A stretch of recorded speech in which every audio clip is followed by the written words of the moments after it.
यहाँ अगर कल जनाजा इनका निकलेगा, जनाब इनका शहर से निकलेगा, मकान के बीच बैठने की कोई जगह नहीं है, ना इनकी कोई रिहाइश पजीर की बच्चों की कोई। 5 सरपंच बोलते हैं हमारे से नहीं होगा, कमेटी वाले बोलते हैं मेरे से नहीं होगा, जो ब्लॉक में अफसर है, BDC है, BDO साहब है या VOW है, ये कह रहे हैं कि हमारे से नहीं होगा, फिर हम कहाँ जाएं?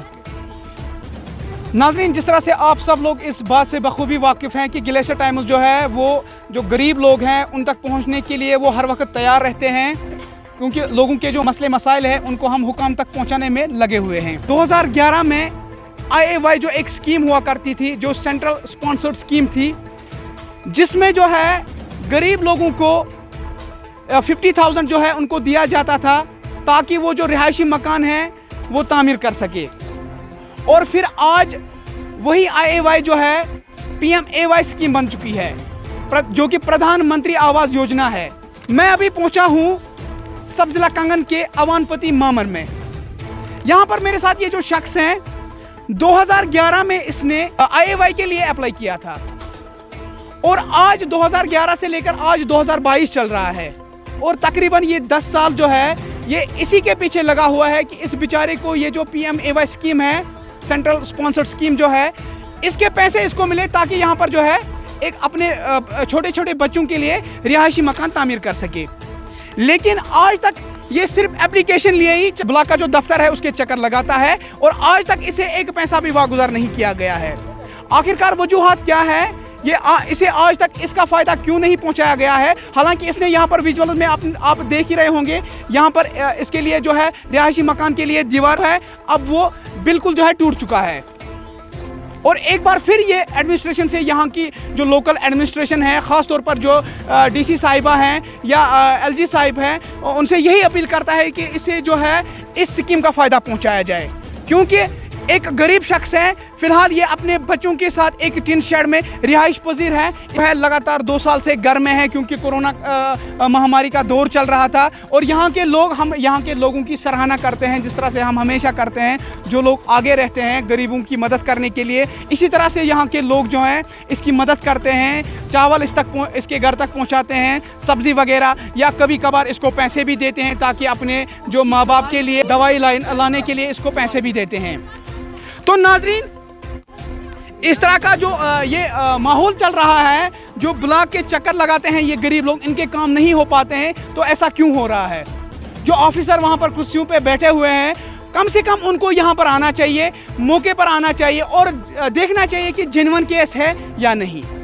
अगर नहीं है तो इसको मत दे दो, अगर है तो इस बेचारे को ये जो पैसे इसको दे दो, या इसे रिहैबिलिटेशन के लिए कुछ ना कुछ इसके लिए वो इंतज़ामिया के पास बहुत से रास्ते होते हैं। इन जैसे लोगों के लिए, गरीब लोगों के लिए, जो निचले तबके के लोग हैं, इनके लिए गवर्नमेंट के पास कोई ना कोई स्कीम ज़रूर होती है ताकि ये जो है ये भी अच्छी तरह से जो है अपनी ज़िंदगी गुजर बसर कर सके, अपने अहलो अयाल की परवरिश कर सके। विंटर के महीने चल रहे हैं और अभी भी बर्फ़बारी हो रही है, बारिशें हो रही है, तो बारिशों के दौरान, बर्फ़बारी के दौरान ये इस टिन शेड में कैसे रहता होगा, अपने छोटे छोटे बच्चों के लेकर, अपने माँ बाप को लेकर। अफराद के लिए जो है गवर्नमेंट को कोई ना कोई रास्ता ज़रूर निकालना चाहिए, कोई ना कोई रास्ता ज़रूर होना चाहिए। मेरे साथ यही शख्स हैं, इनसे जानने की कोशिश करेंगे कि क्या मसला है और कब इन्होंने इस IAY, जो कि अब PMAY स्कीम बन चुकी है, इसके लिए अप्लाई किया था और आज तक जो है इसका जियो टैग हो चुका है और आज तक इन्होंने दफ्तर के कितने चक्कर लगाए हैं। मसला है, आप हमारा मसला है 2011 में मैंने यहाँ फॉर्म डाला है। उस वक्त आपका नाम क्या है? मेरा नाम रफीक अमान है, मामर B में और मैंने जहाँ ये फॉर्म डाला है, इन्होंने कहा है कि आपका गवर्नमेंट तरफ से कोई इमदाद आपको मिलेगा IAY केस में, आप दे देगा, मगर इन्होंने हमें कोई नहीं दिया है। मगर 2011 से लेकर 2022 हो गया है, यहाँ पे हमें कोई नहीं इमदाद नहीं हुई है। वेरिफिकेशन वाला यहाँ पे आया है, उन्होंने आकर यहाँ पिछले 4 महीने से लेकर 5 महीने होने लगे हैं, हमें रोज़ ब्लॉक की चक्कर काटनी पड़ती है, मगर हमारा मसला कोई यहाँ पे हल नहीं हुआ है। आप गवर्नमेंट सरकार से मैं ये कहना चाहते हैं कि हमारा कोई मसला हल करें ताकि हम जाकर आगे अपना कोई रहने के लिए सहारा बन जाए। और यहाँ पे जो हमारा VOW है उनको भी पता है, यहाँ जो हमारा BDC है उनको भी यहाँ पे पता है कि यहाँ पे ये लोग कैसे रह रहा है और उनको क्या यहाँ पे हो, मगर आज तक यहाँ पे कोई जवाब हमें नहीं मिला है। पिछले 4 महीनों से लेकर आज तक हम ब्लॉक में जाते हैं, वहाँ पूरा चक्कर काट रहे हैं कि वो कह रहे आज आपका काम होगा, सुबह होगा, मगर नहीं हो पाया। हम इस बात से बहुत अफसोस करते हैं कि गवर्नमेंट सरकार कहती है कि हमने गरीब के लिए कुछ मदद करना चाहते हैं, मगर हमें 2011 से लेकर 2022 हो गए, हमें कोई मदद नहीं मिली है। आप हम ये कहना चाहते हैं कि हम आप खुद लोग यहाँ पे देखो, यहाँ पे हमारे क्या हालात हो रही है कि यहाँ पे कोई आकर नहीं मौका करता है, ना ये यहाँ पे कोई आकर देखता है कि लिस्ट में आपका नाम था? लिस्ट में नाम था। आप जब मेरे पास ये लिस्ट है, इन्होंने बोला है कि आपका नाम गलत है, ये आपका नाम हम ठीक कर देगा। देखो मेरे पास ये लिस्ट है, मैंने बोला कोई बात नहीं, आप मेरा ये नाम ठीक कर दो। उन्होंने बोला आपका जो ये बाबा का नाम है ये है गलत। मैंने बोला ठीक है। तब से भी 4 महीना होगा। देखो मेरे रफ़ीक अहमद अवान वल्द गुलाम हसैन अवान है, मेरे पास ये लिस्ट है, ये भी मैं लेकर डीसी साहिबान के पास भी गया था और जहाँ कानून बुला के उनके पास भी गया था। उन्होंने भी देखा है कि ये कह रहे हैं कि आपने इनका तुम्हारा जो नाम है वो रिजेक्ट हुआ है। हमें नहीं पता जी इन्होंने कैसा रिजेक्ट किया है। जो यहाँ पे जियो टैग जिस वक्त हुआ है उनको पता था कि यहाँ पे जो आने वाला था कि ये ऐसा ही शहर में अपना ज़िंदगी गुजारा था, उनको पता था। VOW को पता है। जो आज हमारा यहाँ पे जो VOW है, BDC है, जो भी है, उनको भी पता है कि ये अपनी यहाँ पे कैसे हालात में हैं। वो फिर भी कह रहे हैं कि हम आपको आज नहीं सुबह कर रहे हैं। हमें कोई समझ नहीं आता है कि हम इसके बारे में क्या करें। हम उनके हाथ जोड़कर गवर्नमेंट सरकार से ये कहना चाहते हैं कि हमारा कोई सहारा बने कि तय का हम अपना सहारा बनाना चाहना है। क्या आपके पास कोई आया था ब्लॉक में से कोई ऑफिसर यहाँ पर आया था देखने के लिए? हाँ, यहाँ पे आकर उन्होंने ये मौका किया कि आप उन्होंने देखा कोई बात नहीं, आपका मसला हम हल करेंगे, मगर हुआ नहीं है। वो यहाँ पे आकर देखा, उन्होंने बोला कि आपका यहाँ 2 कमरा बना हुआ है। मैं वहाँ पे देखा, मैंने बोला सर आप मेरा 2 कमरा बना हुआ है, इसीलिए आप लोग मैंने बताया है कि दिखाओ वो 2 कमरा कहाँ है, मैं उसी में अपना घर डालूंगा। और जो ये कहते हैं कि आपका नाम रिजेक्ट हुआ है, ये कैसे हुआ है? ये ब्लॉक से हुआ है ना। हम अनपढ़ है, हम ही पढ़ा कुछ नहीं है। ब्लॉक ये जिसने जो ठीक किया है वो पढ़ा लिखा आदमी था ना, वो कोई अनपढ़ नहीं था कि उससे गलती हो गई है। ये गवर्नमेंट सरकार ने हमारे साथ 1% गलती नहीं, ये तो 100% गलती हुई है।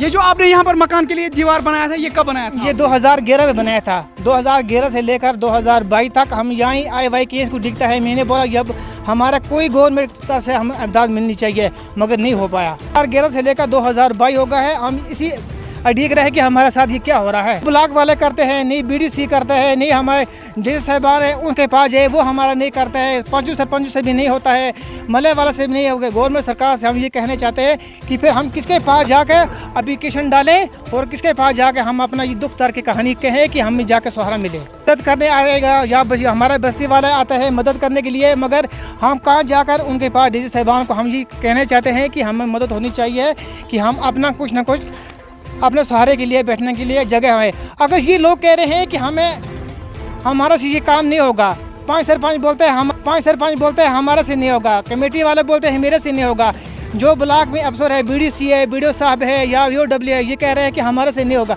फिर हम कहाँ जाएं? फिर गवर्नमेंट सरकार को हम ये कहना चाहते हैं कि फिर हम कहाँ जाकर अपना ये दावा पेश करें। और यहाँ इसीलिए हमने बताया कि हमारी हालात देखो, यहाँ क्या हालात है हमारी, हम कैसे रह रहे हैं। और हमारे यहाँ पूछने भी नहीं आया ब्लॉक वाला कि यहाँ पे आकर देखो कि इनका पिछले 2011 से लेकर आज तक हमारी क्या हालात है, मगर कोई भी यहाँ देखने नहीं आया है। वेरिफिकेशन वाला यहाँ पे आकर उन्होंने यहाँ वेरिफिकेशन किया है, फिर उनको 3-4 महीने हो गया है, उन्होंने भी ये बात नहीं कही कि वहाँ एक शख्स शहर में बैठ कर है, हम उनका हाल हीला लेकर उनके कोई एप्लीकेशन है जो वो हम देखें कि ये क्या कर रहे हैं। आज नहीं सुबह आना, सुबह नहीं, हमें किराया जो हमारे पास नहीं होता है, हम मल्ला वाला से बोलते हैं हमें किराया दे दो, हमें जाना है ब्लॉक में। अच्छा हमारा मम्मी बीमार है, हम लोगों से बोलते हैं हमारा मम्मी क्या ये मम्मी बीमार है, इसके लिए इमदाद करो। कितना हमारे साथ इमदाद करेगा गवर्नमेंट सरकार को? हम ये कहना चाहते हैं कि हमारे साथ कितना तक ये हमारा जो इमदाद करेगा। नाज़रीन आपने देखा यहाँ पर कि इसके जो हालात हैं वो आपने विजुअल्स में भी देखा होगा कि हालात क्या है, बद से बदतर हैं इसके हालात। और ब्लॉक के चक्कर लगाते लगाते बेचारा थक गया है और कभी कभार इसके पास ब्लॉक के चक्कर लगाने के लिए भी किराया नहीं होता है। तो मजीद हम टॉपिक को खींचने की कोशिश नहीं करेंगे। यहाँ मेरे साथ ये पंच भी है, लोकल पंच भी है, इनसे जानने की कोशिश करेंगे कि इन्होंने इनके लिए क्या किया है और जो है ये जेन्युइन केस है यहाँ पर आज तक इन्होंने कितने चक्कर जो है ब्लॉक के लगाए हैं। सबसे पहले तो आप अपना नाम बताएं और किस वार्ड के पंच हैं? मेरा नाम अब्दुल हमीद है सर, मैं मामर B में 5वां नंबर को पंच हूँ जनाब। इसका अवान पति में इसने ये पोटीशन डाला है, 11 साल हो गया, इसमें दरख्त जम गए हैं, ये ब्लॉक का चक्कर लगा रहे हैं। पोटीशन डालें या दरख्त नहीं था, इसमें खोदा पत्थर डाले, उसमें दरख्त जम गए मगर इसको मिला कुछ नहीं। अब इसका जेन्युइन केस है, मिसाल के तौर पर जेन्युइन केस है इसका। ये है चाचा, इसको दिखा देना इस चाचे को, ये बुजुर्ग है, वो उसका मम्मी है, सौरे की दवाई खा रही है, तकरीबन 3-4 हज़ार रुपये महीने उस पर लगता है, 3-4 हज़ार इस पर लगता है। अब ये कमाता है दिन में 3 या 400 रुपये। बच्चे 4 हैं, इसको बीवी भी है, 2 माँ बाप बूढ़े हैं, चाचा भाई माँ बाप ही है ना बूढ़े हैं, उनके लिए 8-9 हज़ार रुपये का महीने में खर्चा। ये कहाँ से बेचारा मकान बना सकेंगे। इसको किस बोलते हैं कि ये ब्लॉक में जाते हैं, बोलता तेरा 2 कमरा बना हुआ है। अब कोई आकर मौका करें। में कभी बात की इस हवाले से? में काफ़ी बार बात की, और पूरी कमेटी जो होती है हमारी बस्ती की, और ये मेंबर जो होते हैं सब सरपंच, उनकी इसके बाद एप्लीकेशन दिया, इस पर मोहर डाल के भी दिए। मतलब IAY के लिए आपने कभी? हमको पैसा मिलने चाहिए, हमारा मकान कोई भी नहीं है। किस में रहते हो आज? शहर में है। कितने साल हो गए शहर में? हो गया 2-4 साल शहर में? हाँ। कभी किया था ये इंतजामिया से अपील हमको पैसे दे दो? ये जाता है, लड़का जाता है, तो हम नहीं गया। हमको चक्कर आता है, हम नहीं जा सकता है। शुक्रिया। तो हम इनकी वालिदा हैं, उनसे भी बात करने की कोशिश करेंगे। इनकी वालिदा यहाँ पर जो है, ये इनके जो वालिद हैं या वालिदा है वो बीमार रहते हैं, इनके लिए इनको दवाई लाना पड़ता है। और बुज़ुर्ग भी आपने यहाँ पर देखा भी है, बुज़ुर्ग हैं। तो इनकी वालिदा है, हम इनसे जानने की कोशिश करेंगे कि क्या मसला है। माई क्या मसला है? बलने बीमार हो। बीमार हो? ऐसे बांगना भी कसर है, गुफी करने कसर है, सौरा की दवा खाने लगी। 4-5 साल गया मैंने बीमार है, तो सौरा दवा लिया और कभी न भी हो जा पैसा जो कहता थे बस्ती आने तो मांग कहते मैंने आन के दे दवा। आयो चढ़ के बेच शहर में रहते हो? तो शहर में रहते थे, किधर जाए? पहले तो होता था, तब बनाता था, जो मजदूरी करेगा तो हमको पालेगा, बच्चा को पालेगा, घर अपना चलाएगा, ये क्या करेगा, दुकान चढ़ेगा। कितने साल हो गए शहर में? 10 साल हो गया। 3 साल? 3 साल हो गए यहाँ इसी शहर में हम। शुक्रिया। तो आपने यहाँ पर जो है इनके दाद विदाद सुने, आपने यहाँ के जो लोग भी हैं ये भी यही कह रहे हैं, ये भी अपील करते हैं गवर्नमेंट से, इंतज़ामिया से। ख़ास तौर पर मैं सब ज़िला इंतज़ामिया से अपील करता हूँ कि मेहरबानी करके अगर वो इस वीडियो को देख रहे हैं कि आप मेहरबानी करके मौके पे आइए और मौके पे देखिए कि ये जेन्युइन है या नहीं। अगर जेन्युइन है तो इसको आप ये पैसे किसी भी तरह से आप मतलब आपके पास जो बहुत से रास्ते होते हैं लोगों की रिहेबिलिटेशन के लिए, बहुत से रास्ते होते हैं, या बहुत से फंड्स आते हैं ब्लॉक के पास, तहसील लेवल के पास जो है उनके पास फंड्स आते हैं जो ऐसे गरीब लोग हैं उनके लिए। तो आप मेहरबानी करके, अगर आपके पास PMAY के पैसे अभी अवेलेबल नहीं है तो आप किसी दूसरे फंड से आप इनको दे दिए, क्योंकि ये जो है फ़िलहाल ये एक टिन शेड में है, रिहाइश पजीर हैं और टिन शेड में जो है अपनी ज़िंदगी गुजारने पर मजबूर हो चुके हैं। और मैं आपको बता दूं कि जब बारिशें होती है तो पानी इनके टिन शेड में चला जाता है। और दूसरी ओर मैं ये भी बता दूं कि इसके छोटे छोटे बच्चे हैं, बाप हैं, वो भी अब बुज़ुर्ग हैं, इनके लिए भी इसे दवाई लानी पड़ती है। और ये आखिरकार क्या करेंगे? तो आपने देखा भी होगा विजुअल्स में, इसने जो मकान के लिए दीवार खड़ी की थी वो भी अब जो है टूट गई है। एक बार फिर ये अपील करते हैं, यही यहाँ पर जो ख़ास तौर पर मैं जो सब ज़िला इंतज़ामिया है, मैं उनसे भी अपनी तरफ से भी अपील करता हूँ कि मेहरबानी करके आप कुछ ना कुछ कीजिए इस शख्स के लिए, क्योंकि बूढ़े माँ बाप है इसके पास, इसे इनके लिए दवाई भी लानी पड़ती है। छोटे छोटे जो बच्चे हैं इसके पास, उनके लिए भी इसको उनकी पढ़ाई के लिए भी इसको खर्चा उठाना पड़ता है। तो आखिरकार ये बेचारा क्या करेगा? हाँ, ग्लेशियर टाइम्स का शुक्रगुजार हूँ कि इस मस्कीन गरीब मुसाफिर की सुनकर ये इस मौके पर आवान पत्ती पर इसका इस बेड़ पर यहाँ पहुँचा है। इसकी हालात इसने देखी है, हमारे सब लोग यहाँ हैं। हम इतना कहना चाहता है कि अल्लाह के सामने ये बेचारा जो है ये इस चीज़ का हकदार है और इसको इसका हक मिलना चाहिए। जनाब, अगर खुजाना की गठड़ी आपके पास है, जब चाबी लगाए तब क्या बात है। अगर आपके पास इतनी बड़ी कुर्सियां हैं तो आप अगर जनाब यहाँ तहसीलदार साहब है, यहाँ वीडियो साहब है, या SDM साहब है, DC साहब है, कुछ न कुछ इस मस्कीन मुसाफिर का चारा बनाएं और इसको आज़ाद करें कि इसकी माँ और इसका बाप यहाँ अगर कल जनाजा इनका निकलेगा, जनाब इनका शहर से निकलेगा, मकान के बीच बैठने की कोई जगह नहीं है, ना इनकी कोई रिहाइश पजीर की बच्चों की कोई जगह है। इतना ही मैं कहना चाहता हूँ कि अल्लाह पाक आपको इसके तरफ तवज्जो देने की तौफीक दे, तो आप इसके तरफ तवज्जो दें। शुक्रिया। तो फिलहाल ग्लेशियर टाइम्स के लिए इतना ही, मुझे दीजिए इजाज़त। अल्लाह हाफिज़ ओ नासिर।